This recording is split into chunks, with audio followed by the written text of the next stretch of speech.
네, 차별금지법 반대하는 전국 317개 대학교의 1,857명의 교수님들이 성명서 발표가 있겠습니다. 오늘 이 발표에는 기론평 부산대 교수님, 이상은 숭실대 교수님, 권인숙 구미대 교수님, 이은주 전남대 교수님, 홍종인 서울대학교 교수님 등이 참석하셨습니다. 기론평 교수님 나오셔서 발표해 주시기 바랍니다. 네, 간단하게 과정을 좀 설명해 드리겠습니다. 저희들이 이 차별금지법을 반대하기 위해서 서명을 시작을 했고요. 조금 전에 말씀드린 것처럼 317개 대학에 1,857명 현재까지 그렇게 되어 있습니다. 그리고 대략적으로 큰 대학의 명수만 간단하게 말씀드리면 서울대학교에 45명, 고려대 24명, 연세대 43명, 이화여대 25명, 숭실대 26명, 경희대 29명, 한양대 29명, 고신대 49명, 한동대 25명 그런 식으로 지금 참여하고 있고요. 사실은 이제 저희 교수들이 이러한 서명을 하게 된 이유가 정말 이 차별금지법이 만들어지고 나면 우리 사회, 한국 사회에 큰 문제가 생기는 것을 염려해서 교수들이 앞장서서 이걸 막아야 되겠다 하는 심정을 했고요. 이 차별금지법이 일단 만들어지고 나면 자유가 침해를 당합니다. 표현의 자유, 양심의 자유들이 침해가 당하고 그 다음에 성별 정체성 차별금지로 인하여 남녀 구별이 없어지고 성별이 파괴가 되고요. 마지막으로 이 교육 안에 동성애와 트랜스젠더 옹호 교육이 실시됩니다. 영국의 경우에는 지난 10년 동안에 25배가 증가했다고 합니다.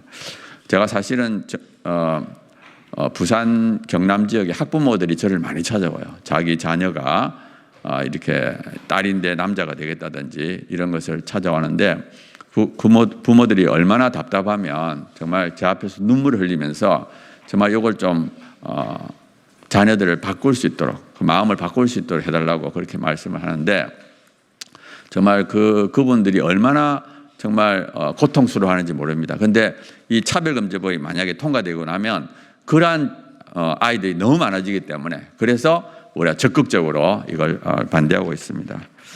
예, 그러면 그 다음으로 우리가 법적인 문제를 숭실대학교 계신 이상현 교수님 나와서 말씀해 드리도록 하겠습니다. 네, 저는 숭실대 이상현 교수입니다. 장애, 남녀 두 가지의 성별 또 사회적 신분에 기초한 불합리한 차별에 대해서는 찬성하지만 불합리한 차별을 반대하고 그에 대한 제재는 찬성하지만 정의당 주도 포괄적 차별금지법안과 국가인권위원회 평등법에는 다음과 같은 이유로 반대합니다.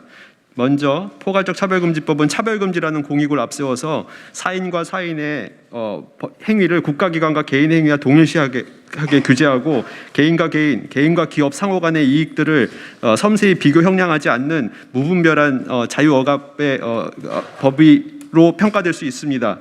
적용 영역도 행정 서비스뿐만 아니라 민간의 재화, 서비스 공급, 이용, 고용, 사업, 사립학교, 교육계까지 국공립학교뿐만 아니라 개인의 계약상의 계약 체결의 자유와 교육의 자율성에 대해서도 23개 규정된 사유에 대해서 배제, 분리, 구분, 거부를 일체의 차별로 보아서 시정을 강제하고 있습니다. 차별금지 사유가 많을수록 분리, 구분 또는 거부의 차별이라고 규제할 가능성이 높아지는데 이러한 결정은 국가인권위원회가 담당하며 인권위원회 시정명령은 법적 강제됩니다. 지나친 법률 만능주의 사고로 계약 자유의 영역과 윤리 도덕의 영역에 과도하게 개입해서 법적 강제를 부과하여 심각한 갈등이 야기될 수 있습니다. 다음으로 사회적으로 합의되지 않는 사유가 포함되어 있습니다. 남녀 이외에 알려지지 않은 성이라는 제3의 성을 인정하고 동성 간 성행위를 포함하는 성적 지향, 그다음 외부로 보이는 성별과 다른 내면의 성을 법적으로 승인함으로써 성별 정체성 개념을 차별금지 사유로 도입하고 사회적 갈등을 야기할 수 있습니다. 미국의 오바마 행정부에서 국공립학교 행정명령을 통해 내면적 성별에 따라서 화장실 등 성별 이용 시설을 이용하도록 허용하는 것은 다른 학생들의 화장실의 편안한 이용을 침해한다는 사회적 갈등을 야기했습니다. 이게 소송으로 비화됐는데 소송에서는 기각당한 바 있습니다. 또 스코틀랜드 학교에서는 성별은 남성 여성뿐이다라고 주장되는 학생이 무기정학을 당하기도 했습니다. 또 하여튼 예를 들면 많은데 영국에서 하나의 방을 이제 결혼한 사람들한테만 이제 서비스를 제공하겠다고 온라인 광고를 했던 호텔 경영 부부가 차별금지법 위반으로 게이 커플에게 기소를 당하기도 했습니다. 소송을 당했죠. 그래서 그게 패소했죠. 결국 패소한 바 있습니다. 우리 사회에도 이러한 일이 일어나지 않을 법이 없고 이런 상황이 발생이 예견된다고 생각합니다.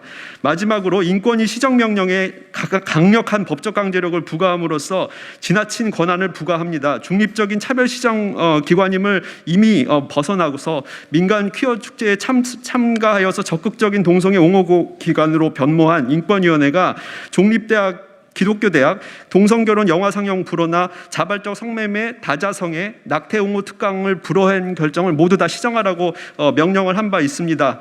헌법에서 대학의 자율성과 교육의 자주성이 보장되는데 국가인권위원회가 이런 평등법 시한을 통해서 이런 결정을 강제하고 3천만 원 이하의 이행강제금을 이행할 때까지 중복 부과할 수 있고, 다음 입증 책임이 상대방에게 전환된 피해자의 손해배상 소송이 징벌적 액수까지 부과시킬 수가 있으며, 그다음 불이익 처우를 하게 되면 1년 이하의 징역 또는 1,000만 원 이하의 벌금까지 부과할 수 있도록 되어 있습니다. 이런 과다한 영역에서의 적용으로 인한 자유의 억압, 합의되지 않은 그런 자유에 대한 침해, 그다음 과도한 법적 강제력을 부과하는 이 법안에 대해서 저는 반대합니다. 네, 안녕하십니까. 구미대학교 간호학과의 권현숙입니다. 법이란 도덕적인 선의 가치를 추구하는 것이 아니라 최대 다수의 최대 효용을 추구할 수 있는 행위적인 측면에서 접근해야 할 것입니다. 소수의 목적 추구만을 위한 법 제정 시 아무런 근거 없이 반대하는 집단의 표현의 자유와 관련된 이익이 사라지게 됩니다. 따라서 차별금지법은 법으로 정할 것이 아니라 도덕적 범위로 남겨둬야 할 문제입니다.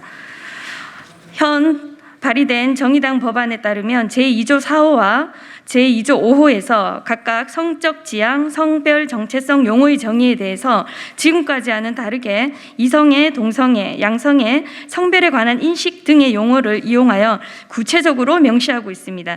이는 수많은 선행 연구에서 이미 성적 지향, 즉 동성애는 선천적인 것이 아니다라는 과학적 사실을 전면 부정하는 것입니다. 이는 사회적으로 엄청난 혼란을 초래하며 전 국민의 삶의 근간을 흔들 수 있습니다.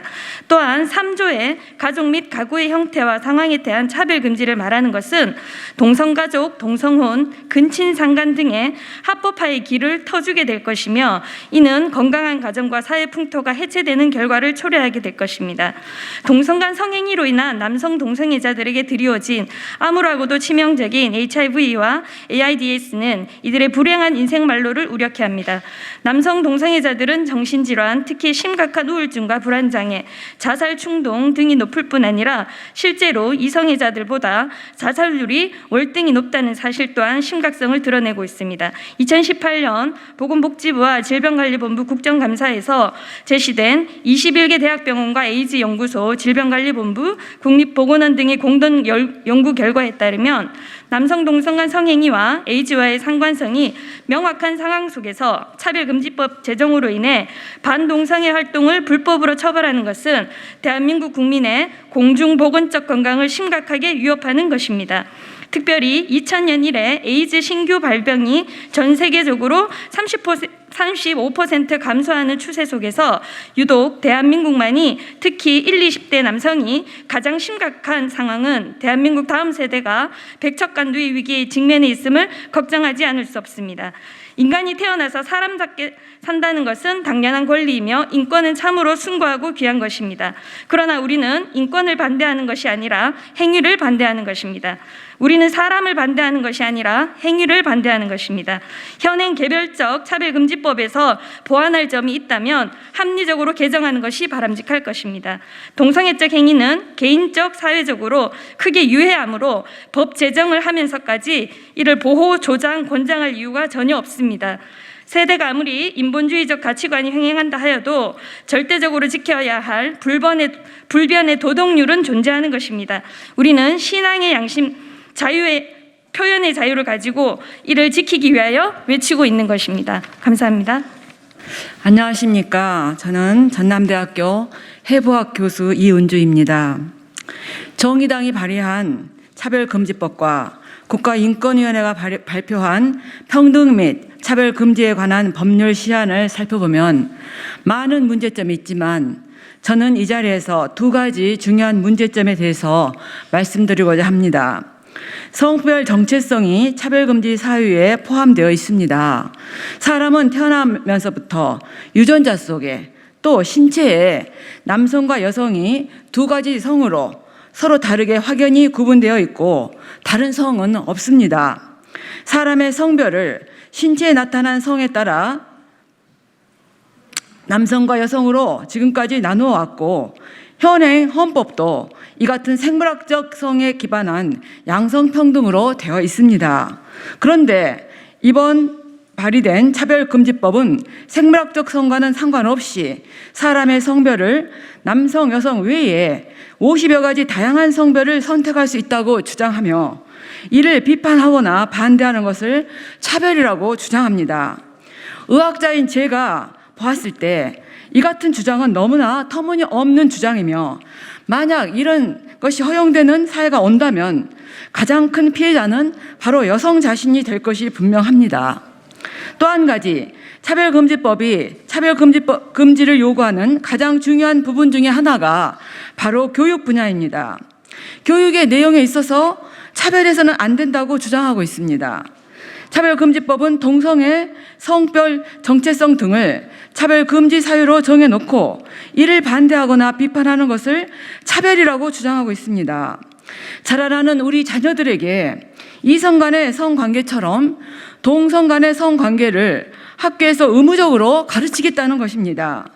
차별금지법이 제정된 해외 사례를 볼 때 그곳에서 역시 동성 간의 성관계를 의무적으로 가르치고 있습니다. 저는 부모로서 자라나는 우리 자녀들에게 동성 간의 성관계하는 것을 의무적으로 가르치는 것을 절대 반대합니다. 성적 정체성을 확립해가는 우리 자녀들에게 신체에 나타난 성과는 상관없이 자기 마음대로 성별을 정할 수 있다고 가르치는 것을 절대 반대합니다. 정의당이 발의한 차별금지법에 대해서 해부학을 가르치는 학자로서 자녀를 키우는 부모로서 또 여성으로서 강력히 반대합니다. 이상입니다.